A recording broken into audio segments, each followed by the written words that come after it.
What should you do if your cupcakes are ruined?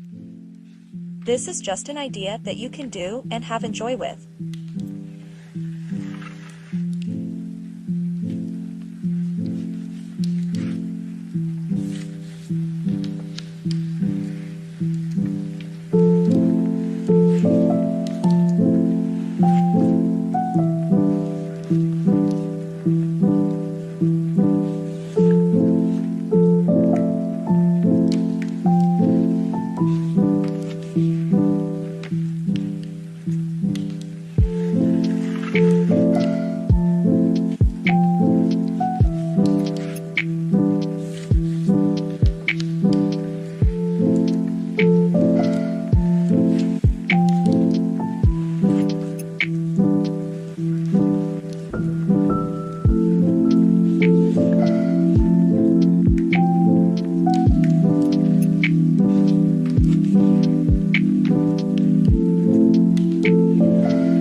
It looks not interesting but so freaking tasty.